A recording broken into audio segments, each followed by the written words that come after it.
ले ख्रीष्टमा तिमीहरूलाई क्षमा गर्नुभयो त्यसरी नै एउटाले अर्कालाई क्षमा गरेर तिमीहरू एउटा अर्काप्रति कोमल मनका र दयालु हौ।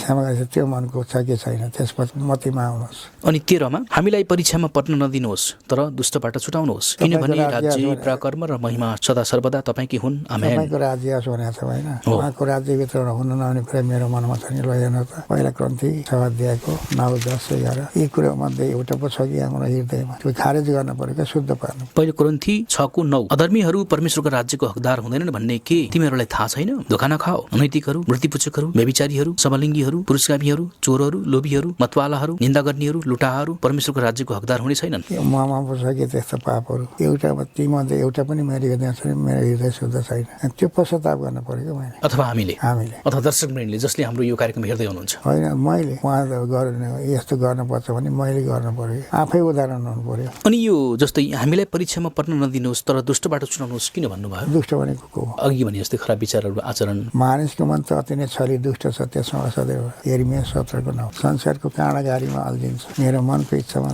हिँड्नदेखि मलाई बचाउनुहोस्। यिर्मया 17:9 मानिसको हृदय सबैभन्दा छली हुन्छ र त्यसलाई निको पार्न सकिँदैन। त्यसलाई कसले जान्न सक्छ र? तपाईँले आफ्नो हिसाब किताब पुरा राखेर आफ्नो श्रीमतीलाई बुझाउनुहुन्छ कि बुझाउनुहुन्न? बुझाउँछु। कहिले काहीँ कि सधैँ? कहिले काहीँ मागेको अवस्थामा भन्नुहुन्न नि यहाँ यसरी खर्च भयो, यहाँ यसरी खर्च भयो भन्छु। सधैँ भन्छु हजुर। शङ्का गर्ने ठाउँ चाहिँ शङ्का र विश्वास, शङ्का र सम्बन्ध, शङ्का र प्रेम, शङ्का र सम्बन्ध सँगै हुँदैन। यदि मैले मेरो श्रीमतीसित बिहा गरेको 45 वर्ष भयो, 45,000 गल्ती उहाँसित लिएर बस्नुपर्छ। नजिकबाट बस्दाखेरि थुप्रै गल्ती भेटिन्छ।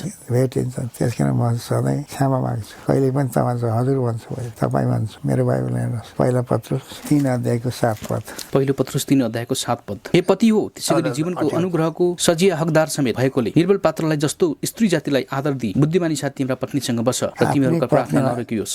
आफ्नो पत्नीलाई आदर दिने मान्छे बुद्धिमान हो। सबभन्दा मूर्ख के हो? आफ्नो पत्नीलाई आदर मान्छ। आफ्ना छोराछोरीलाई आमालाई कसरी आदर गर्न पर्छ कसरी सिकाउने? आमाले, बाउले। आफ्नै बाउलाई कसरी आज्ञा पार्न आमाले सिकाउनु पर्छ। जुन परिवारमा छोराछोरीको आमालाई अपहेला हुन्छ त्योभन्दा ठुलो चोट लाग्यो त्यो बच्चालाई लाग्ने केही पनि छैन।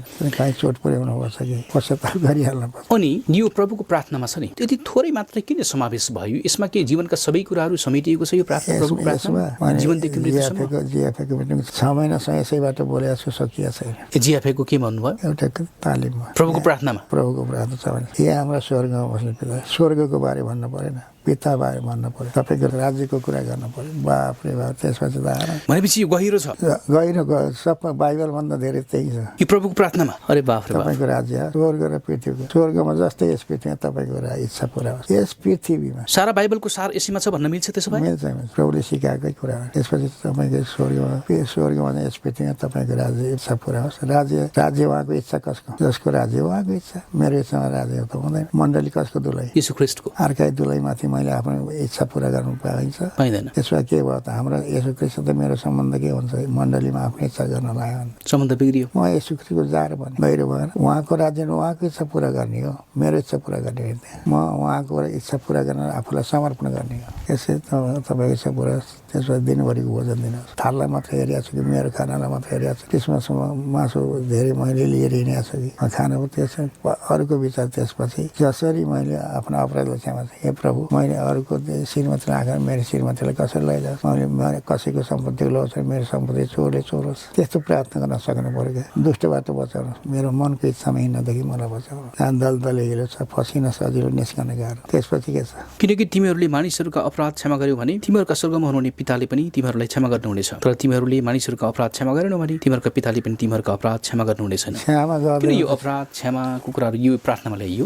यो नै सबै कुराको जड हो भनेर पनि हो कि सारा संसारको समस्या? त्यो क्षमा गरेका छैन, लेनदेन जति केको प्रार्थना गरेका छैन, प्रभुमा सुनाइयो छैन। जसरी पिताले क्षमा त्यसरी क्षमा गर प्रार्थना क्षमा गर्दा तिमीहरू पनि क्षमा गरिदिनु। मैले जसरी तिमीहरूलाई क्षमा गरेँ तिमीहरूले क्षमा गर। मसित सिक, प्रभुसित नसक्यो कि कस्तो लिएर कस्तो घुस्यो। दुष्टबाट बचाउनुहोस्। राज्य पराक्रम सदा सर्वदा तपाईँको। राज्य कसको? परमेश्वरकै। पराक्रम कसको? उहाँकै। पराक्रम भनेको के? पराक्रम भनेको स्तुति, महिमा, अचम्मको काम गर्ने पराक्रम, अचम्मको काम गर्ने, अद्भुत काम गर्ने पराक्रमी, अद्भुत पराक्रमी परमेश्वर। स्वर्गमा जस्तै तपाईँको इच्छा पुरा होस्, तपाईँको महिमा होस्। महिमा भनेको आफैमा आफू पूर्ण।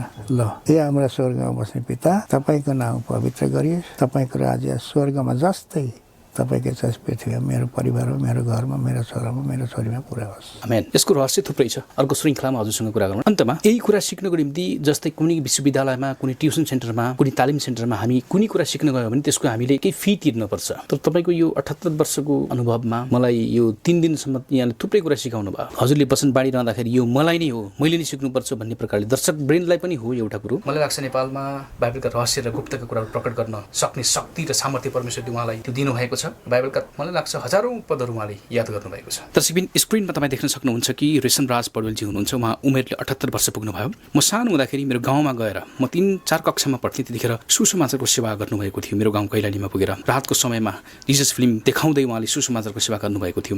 आज यो उमेरमा आएर उहाँलाई भेट्न पाउनु मेरो निम्ति एउटा गर्व र आशिषको कुरा हो। आज उहाँसँगको यो तेस्रो बसाइ हो। म पोखरामा अन्तर्वार्ताकै क्रममा मिडिया इभान्जलिजमकै क्रममा म काठमाडौँदेखि पोखरा आउने क्रममा रेशमराज पौडेलज्यूसँग भेटघाट भयो र यो तेस्रो बसाइ तपाईँले स्क्रिनमा देख्न सक्नुहुन्छ। उहाँ शारीरिक रूपमा अस्वस्थ हुनुहुन्छ। जीवनको 78 वर्ष पुगिसक्नु भयो। उहाँले भन्दै हुनुहुन्छ जीवनको उत्तरार्धमा प्रभुको सेवा गर्न पाऊँ, यी ओठले प्रभुको सुसमाचारको काम गर्न पाऊँ। यही अवस्थामा उहाँले देशका विभिन्न जिल्लामा संसारका विभिन्न देशमा भएका नेपाली भाषी मानिसहरूलाई सुसमाचारको सेवा वचनको सेवा पुर्याउँदै आउनुभएको छ फोन मार्फत। यदि तपाईँ पनि सम्पर्क गर्न चाहनुहुन्छ भने उहाँलाई तपाईँ सम्पर्क गर्न सक्नुहुनेछ। उहाँले फोनद्वारा तपाईँलाई सेवा पुर्याउन सक्नुहुनेछ। आजको संवाद कस्तो लाग्यो आफ्ना प्रतिक्रिया व्यक्त गर्नुहोला। जय मसीह, नमस्ते। जय मसीह।